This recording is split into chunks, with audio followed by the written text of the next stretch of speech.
Peter. Hi, Dan. How are you? I'm great. Thanks for coming out. So who is Peter? Who is he? What does he do? Well, I can start by where I work. I work at the Acadian Seaplants here in the area. Have moved to the Digby Neck in about 3 years ago.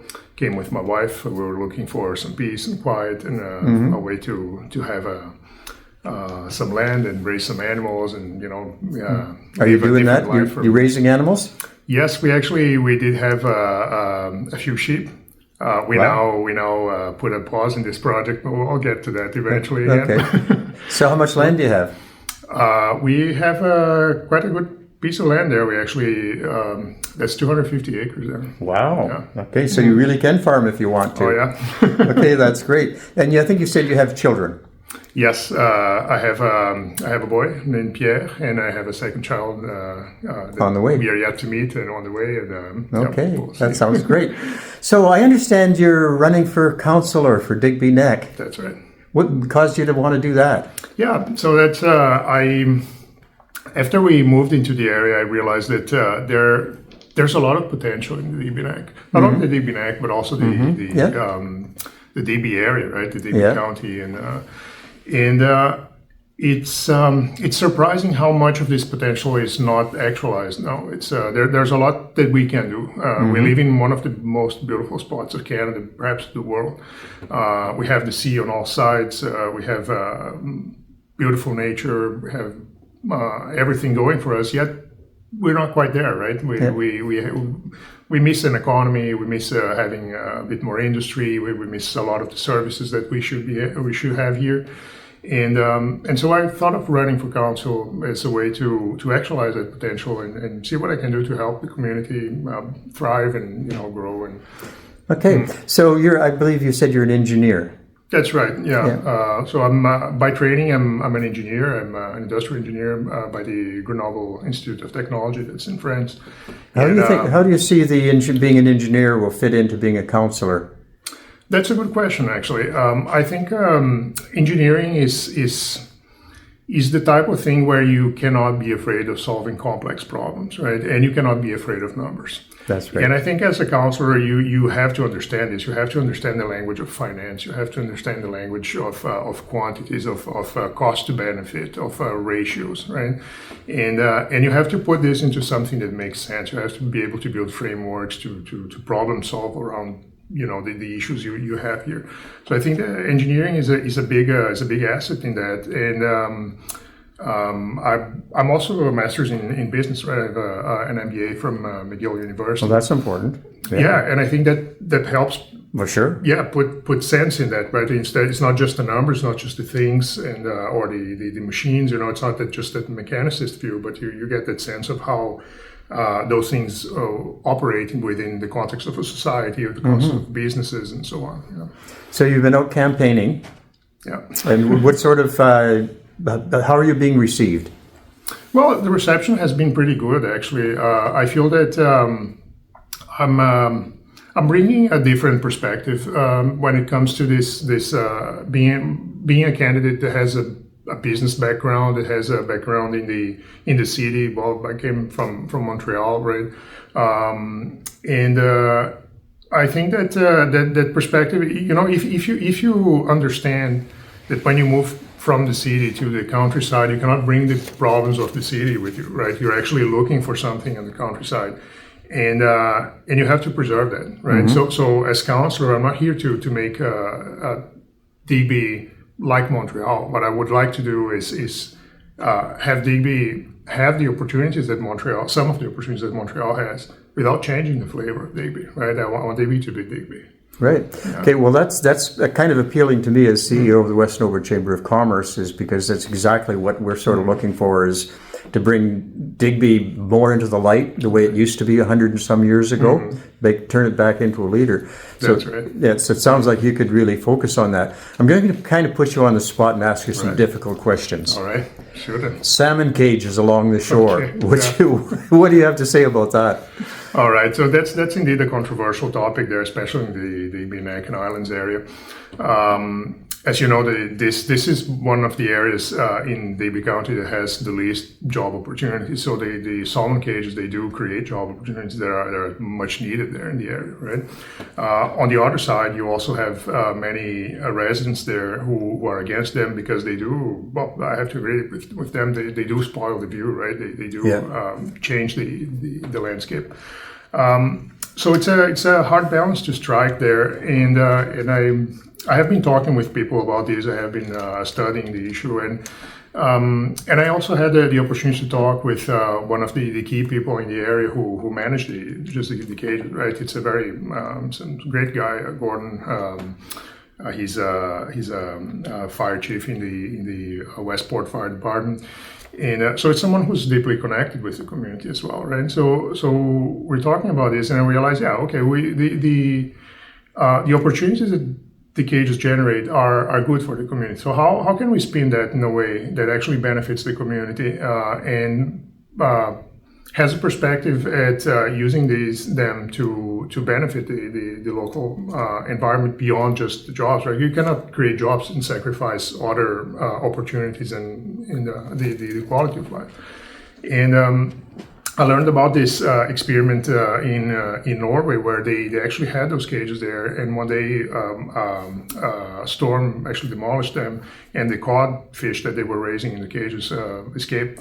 And what they found out is that the codfish stayed on the area, so they managed to repopulate the entire cod population, the cod fisheries in That's Norway, interesting. using those cages. Right?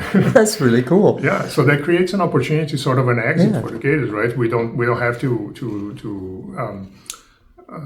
remove that investment that was made in there. We can actually use it to benefit the entire community, and over time we can perhaps find a way to phase them out and reestablish the fisheries, and those jobs can go into normal fishing. Right? That sounds good. It sounds like you have an idea on how to work with the people, what they want, and still achieve prosperity and I think the positive aspects. It's important to balance the expectations of all parts. Right? Sounds good. What about the lobster poaching? Happens during the summer. What do you think about that? That's a good one too. I actually put this right away when I started my campaign. I mentioned it in my webpage, and didn't take too long for the discussion to start to boil there. Some people had strong feelings against it. Some people had some strong feelings about the Mi'kmaq. That was something that popped right away, right? I think the angle to address this question is not about who's doing it, if it's a Mi'kmaq, and it's not just the Mi'kmaq, right? I think there are people there who are not of native background. They're also involved in poaching during the summer. I think the main angle to this, the main way to address this is poaching is just wrong, right? So we need the DFO to do its work, the DFO to address this, and have And we need to get everyone at the table, right? The Mi'kmaq included, right? It's as stewards to the protection of the environment. That's one of the things that legitimizes the Mi'kmaq community. I think everyone has an interest in preserving this environment, right? Because then we can preserve the supply of lobster for the years to come, right? And so I think the topic of poaching is not about pointing fingers at anyone. It's about demanding that the DFO does its job, controls the fishing in the seasons that it's supposed to be, and having a conversation with the stakeholders in the fisheries to maintain the sustainability of the environment in the long term. Well, that sounds good. It sounds like you want to work with consensus and get all the parties involved and work on solutions. That's right, yeah. That's excellent. What about the reconciliation of heritage versus environment with economic growth? Yeah, that's a concern for many people here. I think you have an aging population in this area, and many of the children that they had in the past, they went to the cities, they went to the West to seek better opportunity, and understandably so, right? And I think an answer that often comes as sort of a knee-jerk reaction to this, how do we get more population back and working people, is, we need more immigration, right? And I had this conversation at some point, and I don't think we need more immigration. I think what we need is actually bring back the people that built this place, right? The people who are already connected to it, to preserve the flair and the feeling of the place, right? I think a community like Digby is made not only of its architecture and its landscape and its its nature, it's made of its people as well. So to me, it's important that we create these opportunities that will enable families to reunite here, right? Families to come back and share this place where they grew up together, right? To have grandchildren growing up with their grandparents, and and keep the generations going. That's what preserves the heritage and preserves the. Yeah, that sounds like a really good idea to bring back the people over here, because they're connected, and even I get a lot of communications from people across the country and even the States who love Nova Scotia because they were born here. Yeah. So how do we close the gap on healthcare and policing services? Yeah, that's I think that's a question that demands a lot of outside of the box thinking, right?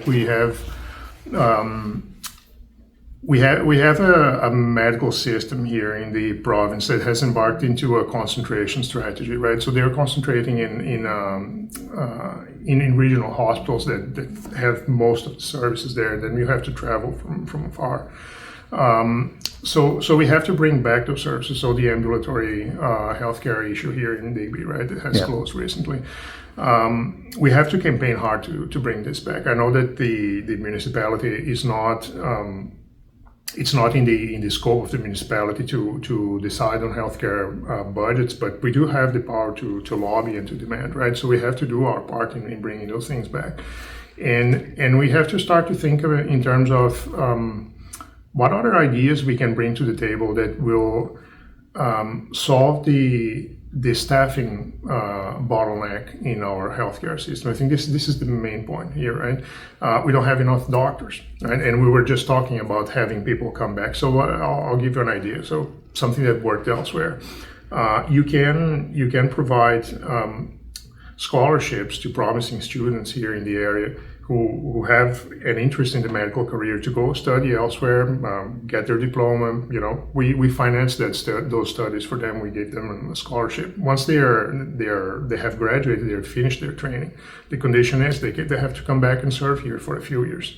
Right, that's an amazing idea that has. It's a really good idea. That's a really good idea. Yep.